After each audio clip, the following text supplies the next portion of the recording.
이미 스스로에 대해서 소개하신 두 번째 메시지, 나는 생명의 떡이다 라는 오늘 본문의 말씀을 가지고 생명의 떡의 의미가 무엇인지, 왜 생명의 떡이라고 소개했을까, 이 말씀을 묵상하도록 하겠습니다. 예수님이 당신을 나는 생명의 떡이다, 그러니 나를 먹으라, 이렇게 말씀하신 첫째 이유는 우리가 육적 양식의 한계를 인정하며 살라는 것입니다. 예수님 당시 사람들은 예수님을 보고 그 엄청난 기적을 행하시는 예수님에 대해 존경심을 가졌고 또 그를 따랐습니다. 그러나 구주로 영접한 것은 아닙니다.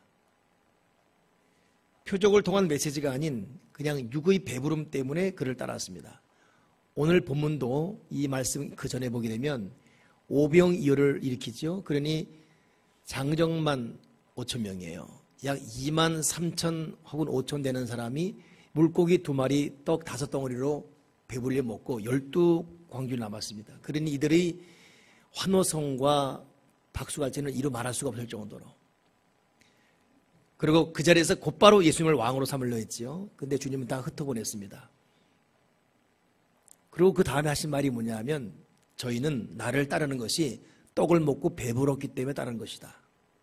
그리고 하신 말씀이 뭐냐면, 이제는 내가 곧 생명이니까, 생명의 떡이니까 나를 먹으라. 너희 눈에 보이는 떡으로 만족하지 말고 나를 먹으라, 이렇게 말씀하신 것입니다.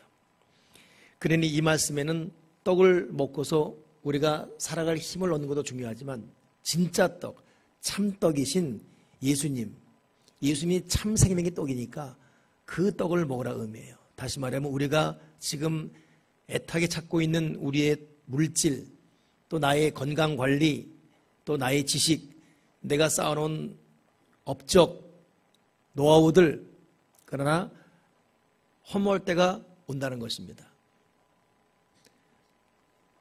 지금 원로가 된 김종필 대통령이 쓴 전 국무총리 쓴 저서에 보니까 정치는 허상이다, 말짱 헛거다. 그 사람도 올라갈 때까지 올라갔거든요. 말짱 헛거다. 솔로몬도 헛되고 헛되니 모든 것이 헛되도다. 이런 철저한 한계를 느낀 사람이 참 진리를 향해 순례의 여정을 시작할 수 있습니다. 그러니 예수님이 내가 생명의 떡이다. 너희들은 지금 여러 가지 떡을 찾고 있지만 그러나 진짜 너희가 먹어야 할 떡은 나다. 내가 생명의 떡이다. 나를 먹으라.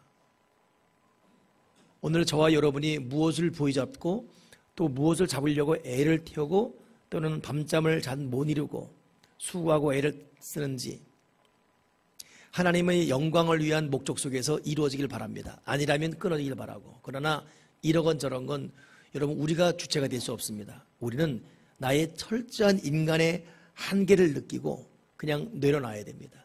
자식도 내려놓고 나의 어떤 그 미래의 꿈도 사실 욕망적인 건 내려놓고 우리가 진실로 할 것은 나의 한계, 나의 연약함, 나의 부족함, 아무리 내가 경성하고 밤잠을 자지 않고 해도 내가 내 생명 하나 좌지우지 못한다는 철저한 육신의 한계를 인정하는 것.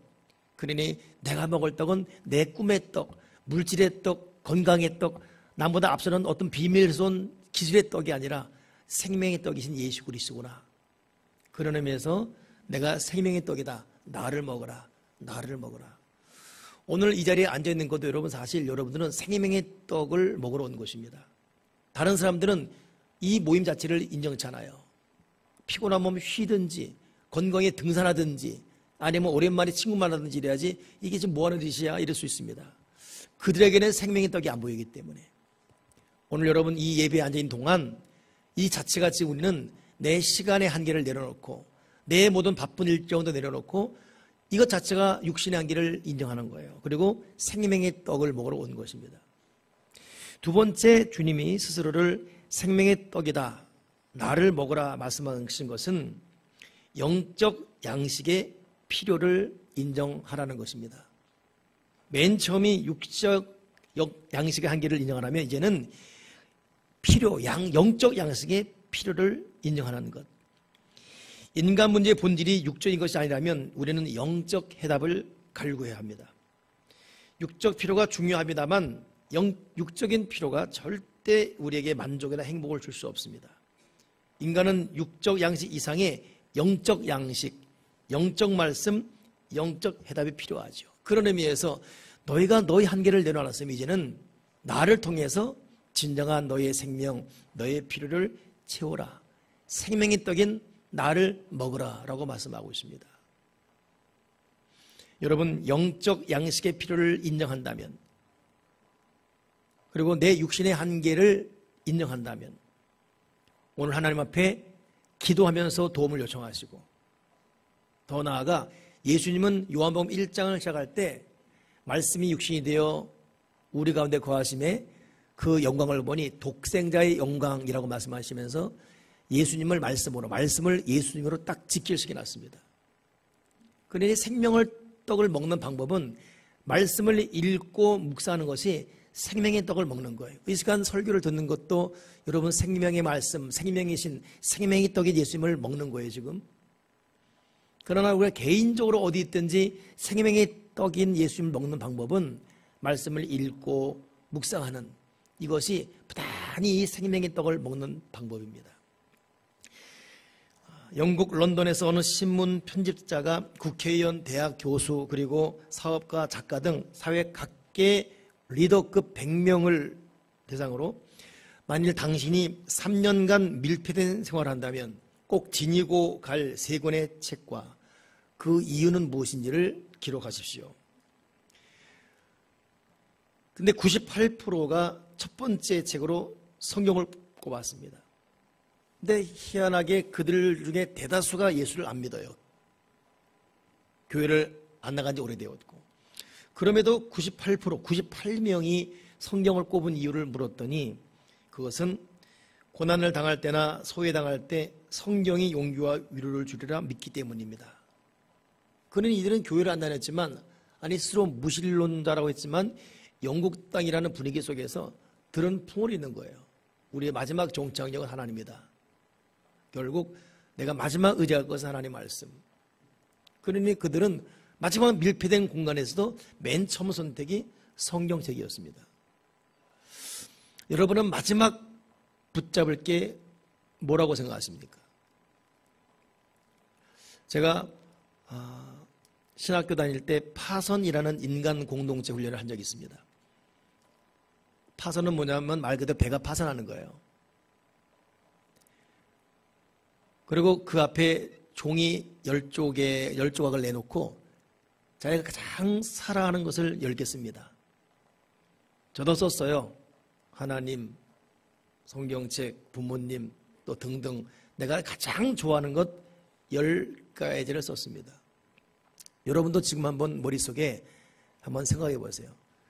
시간이 없으니까 10가지 너무 힘들면 5가지만 지금 시간 드릴 테니까 내가 지금 가장 소중하게 된 것, 자기의 생명이 될 수도 있고 자기의 자녀가 될 수도 있고 자기 어떤 목표가 될 수도 있고 5가지 생각하셨습니까? 3초를 드릴 테니까. 나는 내 인생에 5가지 혹은 10가지 뭐가 제일 중요할까? 저도 똑같은 시간을 가졌습니다. 그리고 앞에 있던 리더가 그 10가지를 가지고 항해가 시작되었습니다. 배를 타고 우리는 노래를 부르며 음식을 나누며 커피를 마시며 멋진 배를 타고 항해를 시작했습니다. 태양이 아름답게 빛나며 수영장이 있는 배에서 수영을 하면서 나라들은 기러기에 바비를 주고 사진을 찍으며, 근데 갑자기 쿵 하는 소리와 함께 성장에 다급한 소리, 파손됐다는 소리. 승객 여러분 안심하십시오. 그러나 점점 배가 기우는 것이 느껴지고 살기 위해서는 배의 무게를 낮춰야 되기 때문에 죄송하지만 한 가지씩 물을 걸 버리십시오. 이런 멘트를 하는 거예요. 그러다 보니까 우리도 버려야 되고 그 중에 정말 소중했던 10가지지만 좀 덜한 것부터 19, 8, 7, 6 버려갑니다. 저도 버렸어요. 이것 버리고 저것 버리고 5개까지는 버릴만 했어요. 나머지 5개부터는 이제 갈등되기 시작해요. 그 안에는 하나님이 있었고 부모가 있었고 또 뭐가 있었고 5가지. 천신만고 그 5개 버리고 4개 버렸습니다. 3개 남았을 때부터는 갈등이에요. 근데 갑자기 여기저기서 흐느낍니다. 거기 여고생도 있었는데 마지막 2개 남았을 때는 마지막 하나 버려야 됩니다라고 절규에 가까운 이 리더의 말이 나옵니다. 근데 그 2개 중에 이 여고생은 하나는 하나님, 하나는 엄마였어요. 하나를 버려야 돼요. 그러니까 예민한 감수성 가진 여고생이에요. 자네네 하고서 그냥 웁니다. 결국 하나를 버렸고 저도 버렸습니다. 제가 마지막 하나 남은 것이 무엇인가를 이렇게 봤습니다. 여러분에게 말하지는 않겠습니다. 여러분 5개 중에 하나 버리십시오. 4개, 3개, 2개 남았습니다. 하나 버려야 돼. 바닷속에 집어 던져야 됩니다. 사정없이 집어 던져야 됩니다. 뭘 버릴 것입니까? 그리고 무엇이 남습니까?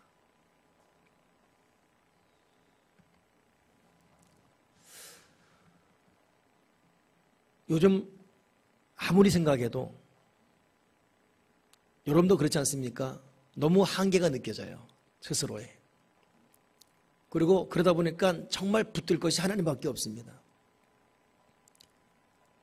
구약성에 나온 대로 도피성인 교회에 와서 기도의 재단불을 잡아야 되고 말씀의 재단불을 잡아야 되고 하나님을 살려달라고 영적 필요를 인정하며 하나님을 바라볼 수밖에 없습니다. 어제는 평소보다 좀 긴 시간 본당에 머물면서 한 9시 넘어부터 한 새벽 1시까지 다시 요한복음을 묵상하며 말씀을 읽고 기도하고 이제 좀 마치고 들어가서 마무리해야 되는데 하지만 계속 본당에 머물 수밖에 없는 하나님과의 깊은 관계가, 그러나 몸은 점점 시간이 갈수록 무거워지고 피곤한데 그 영적 희열과 자유함이라는 것은 이루 말할 수 없는, 그저 그분만을 생각하고 그분의 음성을 듣고 그분 전을 거닌다는 것이 얼마나 참 자유가 주어지든지. 여러분, 예수님께서 내가 생명의 떡이다 말씀했을 때는 네가 지금 이것저것 먹고 다니고 찾아다녔지만 너 쉼이 있었니? 너 행복했니?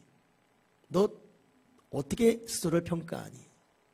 생명의 떡인 나를 먹어라.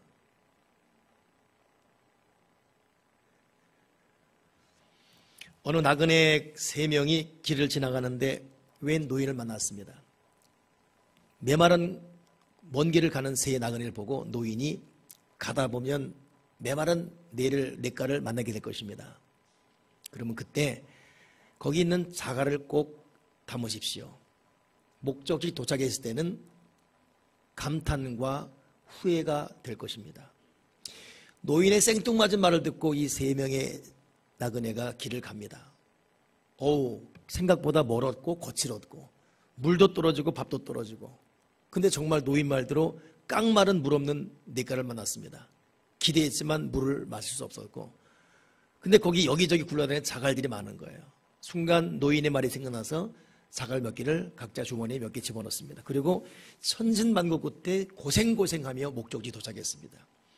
짐을 풀면서 자기 주머니에 있는 자갈을 꺼내는데 세상에 그 자갈이 늘 때는 자갈이었는데 꺼내보니까 거기에는 다이아몬드, 루비, 에메랄드, 기타 여러 보석들. 말 그대로 깜짝 놀랐습니다. 그리고 너무 아름다움에 감탄했습니다. 그러면서 후회했습니다. 이럴 줄 알았으면 더 많이 주워서 담을 걸. 여러분, 예수를 믿는다는 것, 이 교회 나온다는 것, 피곤한데 새벽기도 온다는 것, 돈도 없는데 11조하고 헌금한다는 것, 이거 정말 우리 인생에 너무 불필요한 육적인 고생길입니다. 쉬고 싶은데 말씀 읽어야 된다는 것, TV는 2시간 보시지만 성경 읽으려고 1시간은 한 장을 왜 이렇게 긴지, 이게 다 지금 우리는 자갈 같아요. 마지못해 하나 담을까 말까, 그냥 마지못해 주일 예배 나올 수 있고, 이 모든 이 신앙 행위들이 자갈을 담는 것 같습니다. 그러나 그것이 여러분 생명이에요. 힘겹게 남보다 더 주섬주섬 이자갈 저자갈 주머니 다 치우고 없으면 등에 지고라도 너 지금 무슨 미련한 짓이냐, 너 지금 무슨 무식한 짓이냐 할지 몰라도 우리는 순례길 가는 동안 마지막 하나님 만남을 믿고 자가를 담고 갑니다. 어느 한 사람 너무 십자가 커서 왜 나에게 이런 고통 십자가 주냐고, 저기 저 사람은 저렇게 가벼운 십자가 지고 쉽게 가는데 왜 나는 깔려 죽을 정도의 십자가냐고. 근데 주님이 빙그레 웃으면서 십자가를 다시 봐라 했더니 그 십자가는 십자가 아니라 금이었어요. 금. 여러분, 지금 내가 볼 때는 이게 무거운 나를 깔려 죽일 만한 십자가 같지만, 연단과 고생 같지만, 불필요한 자갈돌 같지만, 여러분, 우리는 생명을 갖고 가고 있습니다. 우리는 생명수를 담고 가고 있고 우리는 금을 짊어져 가고 있습니다. 그런 의미에서 내가 생명의 떡이다, 나를 먹어라, 이것은 육적인 한계 인정하고 영적인 필요를 똑바로 발견하고 나를 주목하고 나를 바라보라. 여러분, 이 메시지인 것입니다. 사실 이 말씀이 얼마나 어려웠던지 우리가 읽은 본문 전해 보게 되면 제자들이 하는 말이 어렵도다, 이 말을 이야기해. 하늘에서 내려왔다고, 떡이니 먹으라고. 우리가 이 말을 어떻게 이야기했느냐. 그때 주님이 제자들의 수군됨을 아시고 설명한 말이 바로 이 말이에요. 내가 생명의 떡이다. 그러면서 이 생명의 떡이다라는 말씀의 또 하나의 메시지는, 그렇기 때문에 예수님이 해답임을 신뢰하라는 것입니다. 내가 네 인생의 해답임을 신뢰하라. 인간 피조물인 인간의 배고픔과 목마름과 참 결박을 풀 유일한 해결자는 생명이신 예수 그리스도. 그분을 믿을 때 우리는 이 세상 한복판에서 조용한 평화, 확실한 만족을 누리는 놀라운 삶을 선물로 받을 수가 있습니다. 여러분, 예수님이 내 삶의 해답임을 진실로 잊지 말기를 주님의 이름으로 간절히 부탁을 드립니다.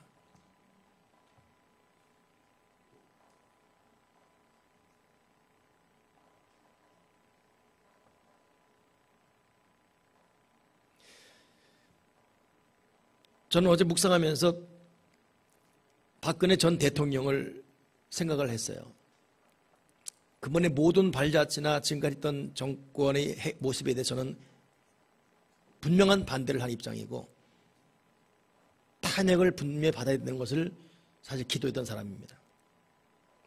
그러나 모든 결과물 앞에 어제 밤에 있는데 인간적인 또 불쌍함이 있어요. 그러면서 지금 서로 때리는 피 터지는 격투기를 해도 여러분, 패자건 승자건 서로 상대를 격려하고 끼안습니다. 근데 그것도 좀 못하고 지금 집고하고 있습니다. 그에게는 자유가 없어요. 그냥 억울하기만 합니다. 잘못된 변호사, 정신나간 참모들 때문에 현실을 파악 못하고 그냥 공주사치로만 있다가 그냥 국민 80%의 탄핵의 열망을 인지도 못하고 전혀 준비 없이 무너졌습니다. 그러니 아무리 못난 정치인도 할 수 있는 입장 표명도 아직도 못하고 그냥 저렇게. 박근혜 대통령 주변에는 목사들이 참 많았습니다. 대형계 목사들이. 그러나 정작 그분은 예수를 안 믿는 사람이었습니다. 참 이번 일들은 어찌 보면 한국교회 대형교회, 보수 대형교회가 진실로 회개하고 같이 탄핵받아야 될 일입니다. 선택받은 믿음의 사람들이 올바른 소리 안 하니까 돌들이 소리치므로 결국 해방을 잃어버렸어요. 그러면서 문득 어젯밤에 있는데 이분이 정말 예수님을 믿고 지금이라도 주님 앞에 무릎 꿇고 내 인생의 해결자와 해답은 예수님입니다 라고 정말 뜨거운 눈물을 흘리고 국민학회 참 자유의 몸으로 고백하고 나오셨다면 얼마나 좋을까. 그러니 믿음 있는 자와 믿음 없는 자의 이 모습이, 여러분, 믿음 없는 자는 자유가 없어요. 그냥 억울해요. 그냥 우울합니다. 그리고 그냥 절망합니다. 거기까지입니다. 그러나 우리는 똑같은 과정을 겪어도 새로운 해방을 노래하고 새로운 도전을 시작합니다. 그러니 예수님은 내가 생명의 떡이다라고 말씀할 때는 내가 네 인생의 해결임을 말하고 있습니다. 사랑하는 여러분, 오늘 예수님이 생명의 떡으로 오늘 우리에게 나타나셨습니다. 그렇다면 이제 우리는 이 생명의 떡을 부단히 섭취하면서 결국 생명의 떡을 섭취한 우리가 이제는 내가 생명의 떡이 돼야 됩니다. 여러분, 떡이라는 것 한번 생각해 보시겠습니까? 떡이 뒤에 곡식을 따야 돼요. 따지는 아픔, 껍질을 벗기는 아픔, 이걸 모아서 빠는 아픔. 생명의 떡이다 할 때는 예수님이 이것은 십자가 죽음을 염두에 둔 것이에요.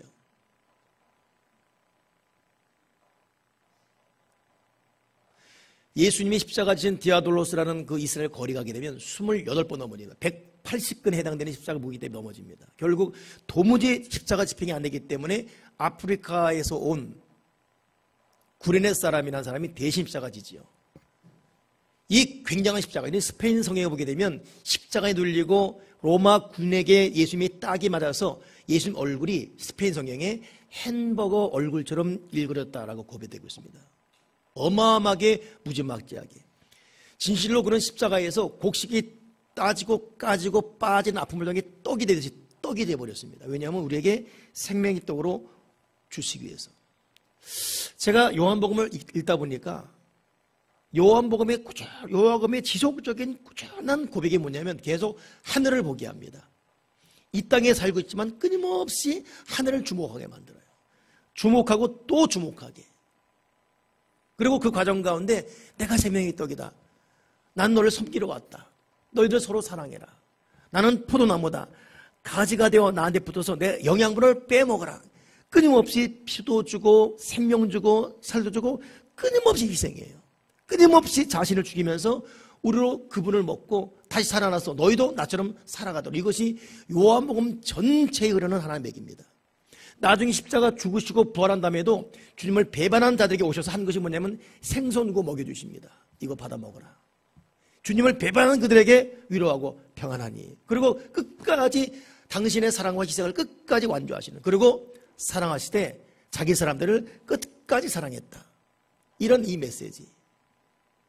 그러니 주님이 생명의 떡이라고 말씀할 때는 주님의 처절한 희생이 담겼습니다. 우리를 향한 끊임없는 섬김이 있습니다. 우리는 주님의 그 죽음을 밟고 일어났습니다. 우리는 주님의 그 섬김을 밟고 일어난 거예요. 이것이 주님의 모습이고 우리의 살아갈 또 하나의 숙제이기도 합니다. 어제 신문 보니까 또 하나의 또 비하인드 스토리 나오더라고요. 아니 이제 뭐 오픈된 거기도 하지요. 이정미 재판관이 마지막 탄핵 심판을 선고할 때 그 11시 심판을 앞두고 7시 40분에 헌법재판 출근하는 거예요. 근데 얼마나 밤새 그 마지막 이 주문 판결문을 정리하고 수정하고 손 담드느라고 밤새 잘 못 자고 있다는 거죠. 그러고 오는데 이 파마롤, 남자들은 몰라요. 여자들만 알죠. 이 파마롤 2개를 만상대 출근합니다. 근엄한 모습을 하고 나오는데 이걸 감은 걸 모르는 거예요. 이걸 그냥 카메라 프레시에. 신문 기자는 인간적인 아름다운 실수라고 해놨습니다. 그리고 거기에 퍼스레이트였던 어머니 이미지를 지지 세력 결집을 위해 활용했던 박대 전 대통령의 퍼스레이트를 비교하면서 만약 세월호 사건이 났을 때 박 대통령이 머리에 손이 나라라고 시간 끌면서 오후 2시 반까지 머물지 않고 소리 듣자마자 부시하던 잠을 잤던 머리건 그냥 머리 고물쭉 꾸매고 튀어나갔다면 어떻게 됐을까? 정작 한 재판관은 양분돼 버린 국론 앞에 마지막 결정을 잊기 위해서 여기에 집중하며 마지막 하면서 자기 머리에 파마를 꽂힌 것도 모르고 나오는 그 모습. 그러나 한 사람은 400년 가고 죽어가는데도 불구하고 그 머리숱 때문에 오후까지 있는 모습. 마지막 기록된 말이 가장 높은 유리천장을 뚫었던 최초의 여성 대통령이 추락하는 모습 보면서 그 유리 파편에 찔리는 듯한 아픔과 좌절을 느낀 여성들에게 따뜻한 위로이기도 하다. 무엇보다 국가의 앞날이 좌우될 중대한 결정을 앞두고 이 정미 권한 대행이 역사적 소명을 얼마나 무겁게 느끼고 고뇌하고 긴장했는지 국민들은 느낄 수 있어 감동했다. 국민이 바라는 지도자의 모습은 이런 것이다. 저는 그 기사를 보면서 저도 깊이 반성합니다. 나는 그럼 머리 손질할 머리도 없지만 손질하면서 뭐뭐 된 사람인가? 롤 말 그대로 튀어나갈 사람인가? 여러분, 주님이 생명의 떡 위에서 어마어마한 고난과 매맞음과 죽음을 겪으며 생명의 떡이 이겨짐에 되어줬습니다. 그리고 우리를 살리기 위해서 기꺼이 우리 입에 들어가셔서 떡이 되는 과정도 있지만 떡이 되어 우리 입에서 씹히고 이 속에 들어가서 위에서 섞이고 이러므로 우리 피와 살과 뼈가 되기 위해서 내가 생명의 떡이 되었다. 결국 우리가 주님 안에, 주님이 우리 안에 거하면서 우리를 이렇게 키워주신 것이지요. 우리는 그 생명의 떡을 먹고 있는 사람들입니다. 그리고 주님의 명령을 받고 있습니다. 너도 생명의 떡이 되어라. 지금 우리의 사랑과 우리의 섬김과 우리의 말 한마디와 우리의 수고가 필요한 사람들이 많고 아직도 희망을 놓지 않는, 교회를 향한 희망을 놓치지 않기 때문에 반대급부로 교회를 비판하는 소리가 많은 거 아니겠습니까? 오늘 사순절을 보내면서 예수님 말씀하시기를 내가 생명의 떡이다. 나를 받아 먹어라. 이제 너의 육체의 한계를 인정하고 영적 필요의 나를 인정하고 네 인생의 진정한 해결은 나임을 느끼고 나를 먹어라. 그리고 너도 나처럼 살아라. 오늘 생명의 떡인 예수 그리스도로 말미암아 진정한 사순절 묵상이 새롭게 시작되기를 주님의 이름으로 축원합니다. 기도하겠습니다. 하나님 아버지, 기꺼이 뽑히고 뜯기고 깨지고 으겨지면서 생명의 떡이 되시고 이제는 우리 이빨에 씹히면서 우리 속에 들어와 우리의 생명과 피와 살과 뼈가 되심을 감사합니다. 생명의 떡인 예수님을 항상 묵상하고 생명의 떡인 예수님을 항상 읽고 생명의 떡인 예수님을 우리가 고백하면서 예수님의 생명으로 살아가는 하나님의 사람, 영생과 생명 얻는 믿음의 사람 되게 하시고 우리 또한 이 세상에서 주님의 생명의 떡으로 누군가에게 씹히며 누군가를 살리는 거룩한 삶을 살도록 은혜 내려 주시옵소서. 예수 그리스도 이름으로 기도드립니다. 아멘.